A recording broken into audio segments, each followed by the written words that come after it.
سربەخۆبوونا کوردستانی و پاراستنا مافên hemû pêkhatin Kurdistanê û yên êzidiyan jî bûye xewna her êzidiyekî. Ew daxwaz dikin ku Kurdistan bibête dewleteke serbexwe û mafên pêkhatan tê de bête parastin û taybet mafên êzidiyanên olî ku ew oleke taybetmendiyên xwe yên cuda heyne ji her oleke diye Kurdistanê. Bi carê li êzîdxanê de em ê behsa boçûnên êzidiyan li ser dewleta nû ya Kurdistanê bikin.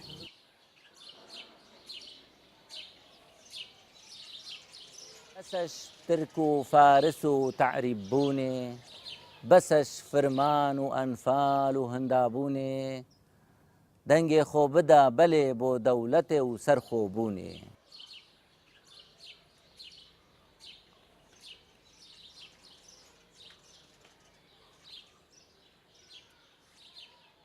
هر کسکی ازدی بد یا فرو پیتویه بجدار بد تریفراندوم دا بدنگي بلي بوچی دنگي بلي دا افرمانا افضل مزوريا سر ملت ما رابه دا جارة كدي و تعدي و في زوري ام نبيني نفا هطا كنجي ام دبينا اخسيرت فان عربا فان تركا فان فارسا هذا هفتي چار فرمان بسري متى هاتن خرسرا في زماني و في اولي بديت نامن ما في مده هبت القل دولتا كردستاني اجبار دولتا كردستاني چونكو ام كرديت رسنين دي دولتا مبت آلا كسكو صور و زر افا نشانت پریت ازید خانه نا ویته دا روش قبلتا ازدیا و توی آلا کردستان دا ما چی دید ویتا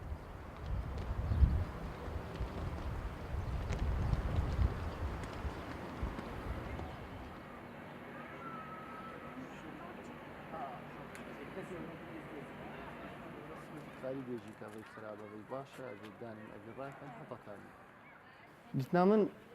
اگر ازدیا فت ما في خور قرت شن ريت هين ريا هذا درست اوشك بيجين تمثيلوان البرلمانية وقوانين التشريعي وهطا تالية فهطا إلو روشك ازديت ناف بين دو جيادانا ناف بين حكومة مركزي دانا وناف بين هريم دانا هكر ازدي هم بقهنا ايكو ناف كردستاني دابن او ديارك ونزبوان دي زيدا بت تمثيلوان البرلماني زيادة بت تشتوان بفيت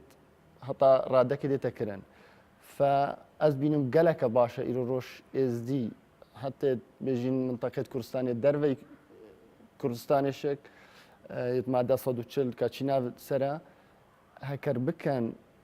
ودواب كان بين سر كردستاني ودنجي بالي بدان بو ريفراندومي طبعا خطوة أولى بشتينجي وقت بتا دولة أو تقارن بيجن باروجا كما دنجي خدا بالي ما في خود فين وكيد ديار كدي اي بدوسي حتى تاني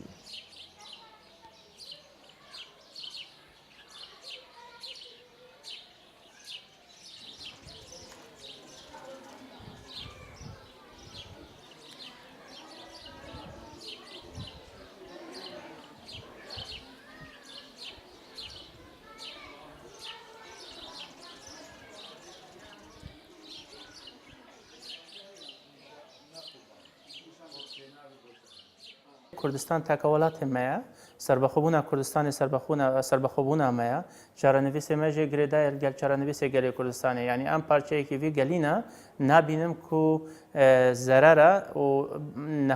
نخیر بو رفراندوم ضرره افگهینما جبر کو صدن ساله ام جی خباتت کن گل وی گلی جبوی آزادی ایرو روجا آزادی هاتیو و ام خجوی کاروانی بکن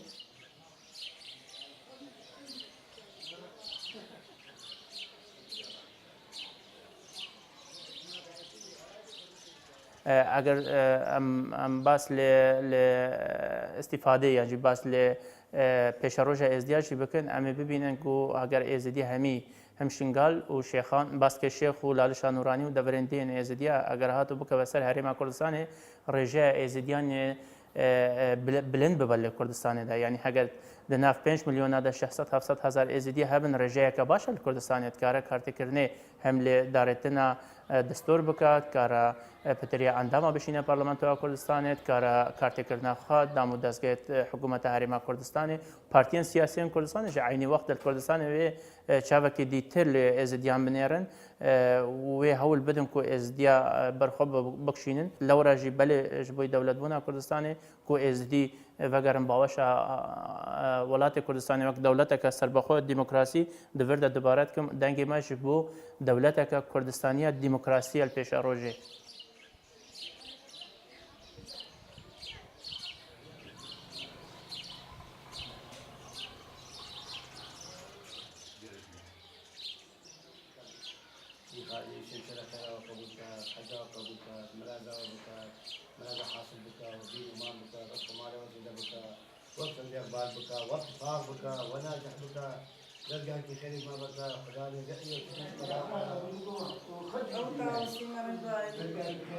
ازدی وەک پشکەکە ڕەسەنش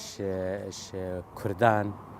ئەدویا مە هەلویستی خۆ هەبت بەرامبەری ئەوێ ڕیفراندۆمێ لە ڕۆژا 25 2017 ئەچێم چەند ئەگەرا بێژم کو ئەوە ئەمە هاندن ئەم دویا ئەم پشتەوان بن بۆ ڕیفراندۆمی ئەم بێژن بەلێ بۆ ڕیفراندۆمە ئیش بەرچی ئیش بەر هەندا ئەگەرا ئێک ئەوە سەدان ساڵێت بۆری مە چ جارە خۆشی گەل حکووماتێت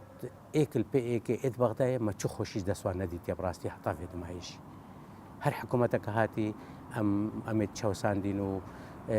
تعریبیال سەرمە پەیدا کردی و گوندێتمەیەت داینە هەندێکی دوو ئەمیژێ دەرێخستنەوەی کردە یعنی مجەمەعاتێت قەسری و دەهان کاری دیژیت خراپ سەر ئیزدی هاتی نەکردن.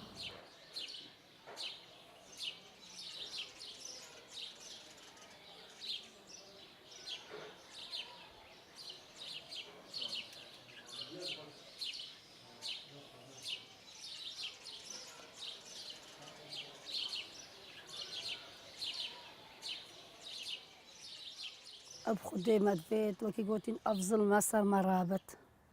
وبس بلا يعني قوتين تعدل مفكنا وأم إزيدينا أم فقيرين وكي قوتين أم بيتشكين نقلكين بوتي أفضل ما خرسر سري مدانا يعني بوت أفضل ما بلا سر مراكن وما دفيت وكي قوتين بسلامات بين وبتعدل ما نكان وكي قوتين دنيا خوش بيت بو خر ملته خاصة بو إزديا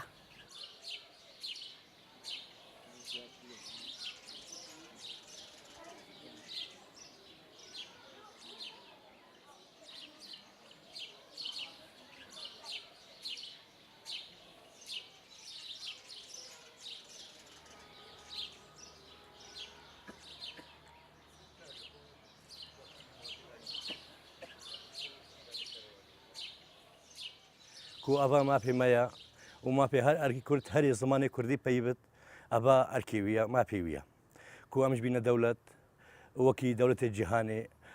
دەوڵەتا کوردیە بە هەندە ساڵە ئەم لەڤیە ئەبانی سەدای ساڵە کو خەونەکە بۆ ملەتی کورد کو ئەم بینە دەولەت ئەم شکش بێ زڵمێ و زۆر داری دەرکەبین و ماپێ خۆت دەوڵەتا خۆدا هەبت ئەم شوکی دەوڵەتی جیهانێ مەجی علەما خۆ هەبت الأمم المتحدة رابط ومەجی حەقی خۆ هەبت و ماپێ خۆ بنا دەوڵەت هەدا ملەتی کورد گەلک زڵم و زۆری دیتیە و ئەم ولی بابێ ڕۆژێ و من هیویە ژبی خەلکێمە ڕۆژە 25 نه نەبێژێت ئەوهانەی پارتیە و ئەهانەی ئێکەتیە و ئەحزابن ئەڤ نە ڕۆژاوانە ڕۆژە کوردیاتیەیە ڕۆژە زمانی کوردیە کو قەستە سندۆقی دەنگدانێ بکەن و دەنگی خۆ بدەنە زمانی کوردی کو ئەمش بینە دەولەت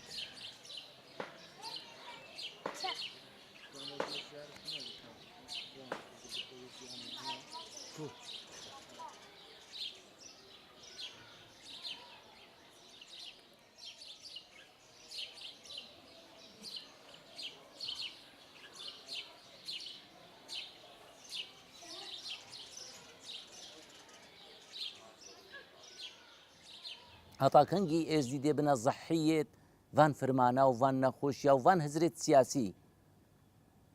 ئیرۆ ڕۆژ ئەم ئێکدل عشقودل وەکی چینە داوەتەکێ و بدەنگێ بەلێ دێ دەنگێ خۆ دەین بۆ ڕۆژە 25 نە ڕۆژە مان و نەمانە ئێزدیایە بدیت نامن مافێ خۆمت بینین پاشە ڕۆژە خۆمت بینیت دەولەتا کوردستانێدا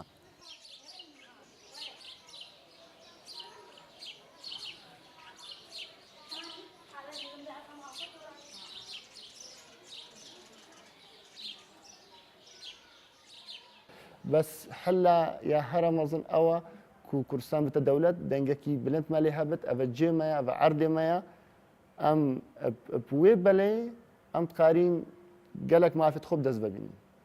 بيشيه إز دي بين الناف هريمي دا هريم بتا دولة وي وقتي أم دزاني شاما في خدا خواسكي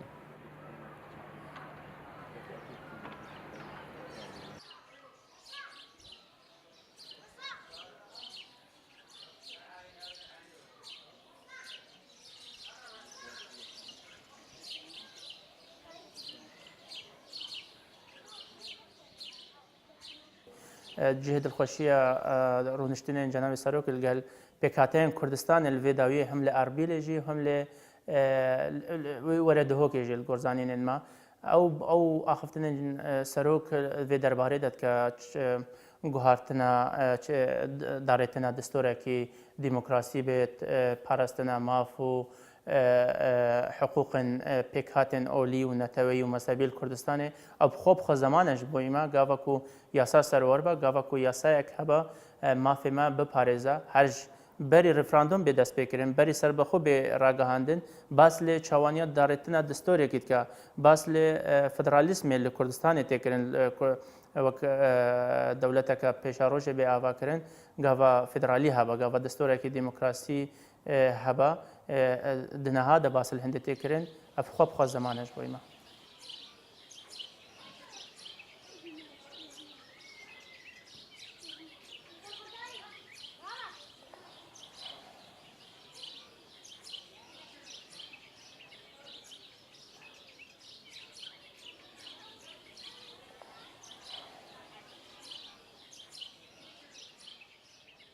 آیا او خلکت بیشتن نخیر امناين القل كردستاني اوان شي هدف هيا ان ارمان جوان شيا اري اوان دويتن هرن القل حكومتها بغداي افاكو امنا بنا ايكش صدي شوي حكومتي ان شوي وي كسي لو ما ازد بيجم يفرا ام بيجن بلي بو ريفراندومي وام خدو حدود النكن كو درس بونا هريما درس بونا دولتك كردي وك ازدي ام دي بيشكا كراسن من تيدو وكو سروكي چندين جارا تاكيد الفكرية كو ما في ما ديت باراستي بنو الدستوري داو ام كما تشادفت ام دي حكم داري اخو الدفر اخو غيرن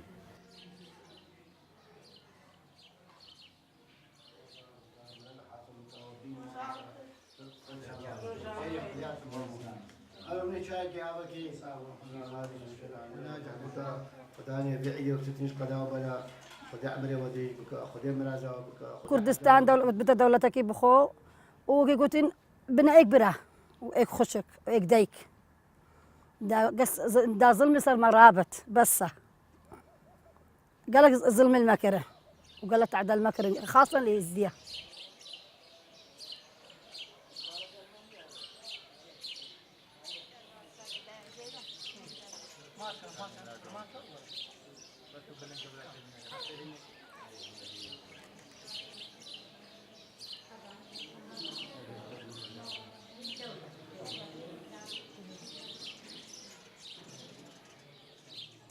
بو ازديا باش دنگ بدن چونگو ازدي كرديت رسنن يعني كردنينا بري ازديا او كرديت رسنن وزمان كرديه يعني بيبا كرديه يا رسن هر ارككي ازديا چونگو امنو سنوري حكومتها خواردا يا مركزي نبينا كردستاني واندا مدبت ام بين قال كردستاني ام جبينا دولة قلوان يعني قال دولتها كردي وابا حقي مايا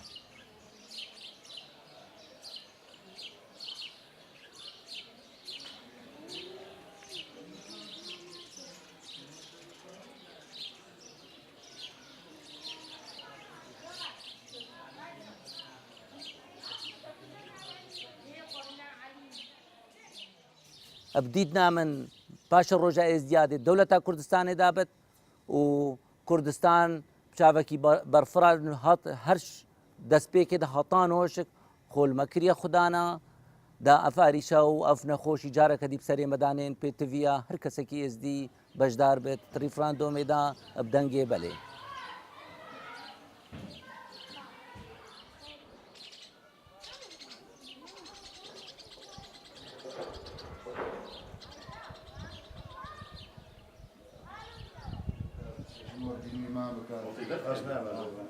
أصعب شيء جرب ششم غيبليك وكر بلي خيري وبكر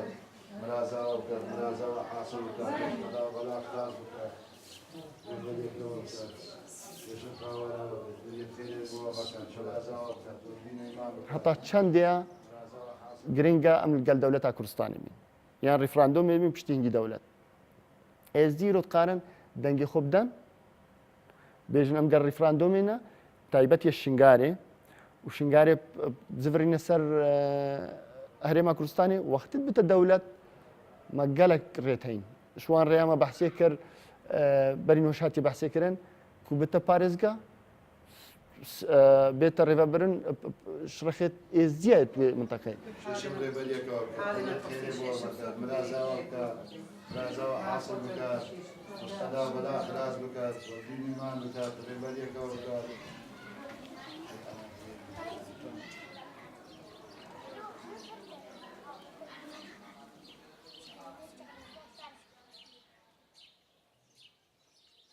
کنگی ازدی ببار بونه جه دارتنا دستور کردستانی پروژه که پروژه دستور کردستانی ازدیان نری خود دوی پروژه ده ها بود دارتنا پروژه دستور عراق جهات دارتند او وقت پروژه نری ازدیال گرشاند کردستانی لبغداد بوج بود دارتنا وی دستوری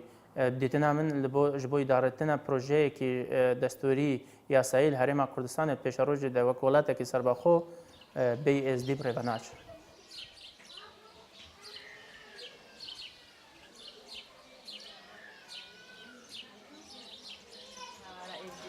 شامل حازم بديله يا ربي تكارا مام سيدنا حاضرة تكارا مشكلة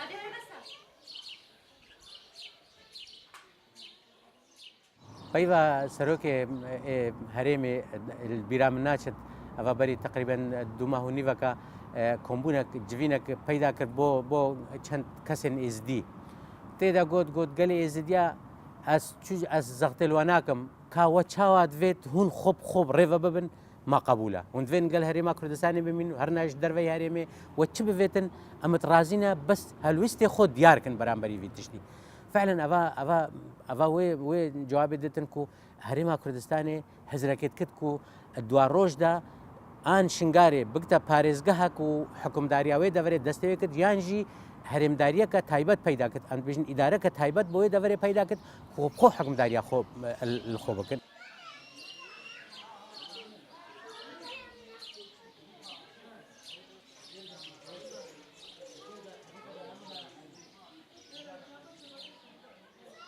بديت نامن كسانت ازدي دي ما في خو هبت الدولة تا كردستان دا وفرس سر كردستاني عاشق وقت دس هلاتا ازدياد دست ازدياد او عرض ازدي ليت جين وبتر مجالي بدنا ازديا الدولة دا وكو ما في توان بلاد برلماني دا بين وكو ازديد بلاد برلماني دا بين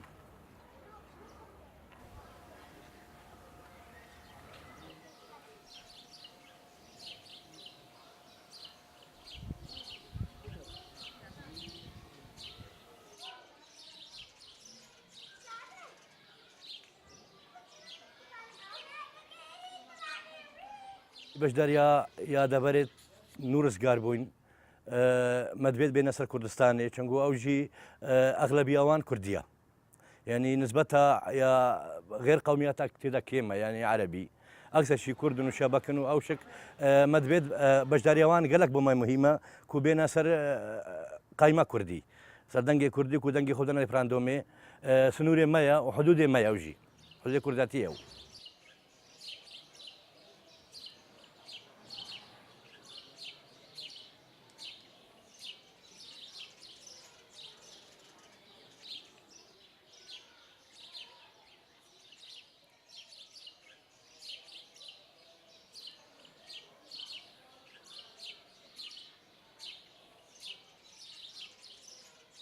او پروژه دستیوان ده جبوی کردستان که پیش روزی کو کردستان که دموکراتی بید پتر کو اف زور یا گرنگ جبو پیکاتن اولیو نتایل کردستانی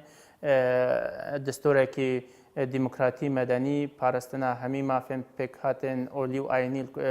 آینی نتایل کردستانی بکا دا کو بکارن پتر زامن عربوناوی و رفراندوم پروسس رفراندوم دست خواه ببینن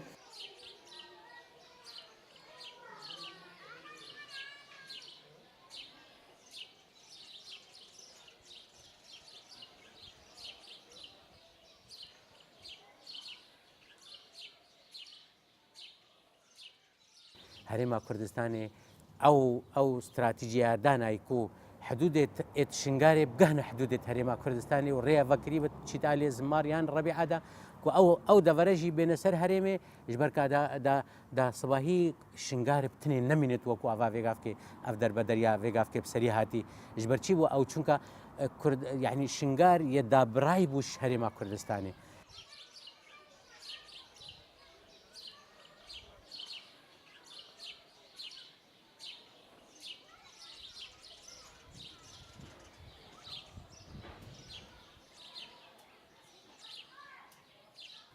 کوردستان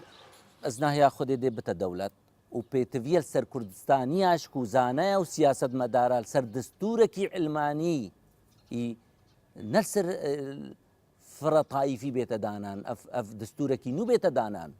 بدیت نامن کەسانێت باشت کوردستانیدا سیاست مەدارێت باشت کوردستاندا خەمخۆرن وان مالباتە حەزاراتە شەهید بێت داین قوربانیت داین ئەو حکمی بکەن دێبڕێڤە بن دیتنامە دێ مافێ هەموو نەتەوە هەبێت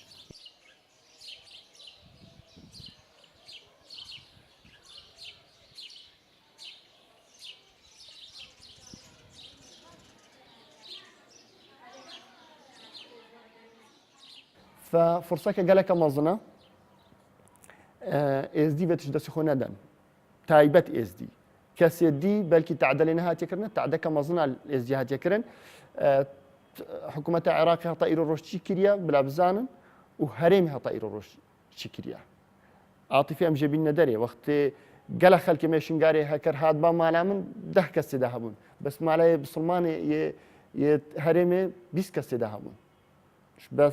بەر ئەو خەلک بترە و عاتیفا کوردیەتی نکوان زێدەترە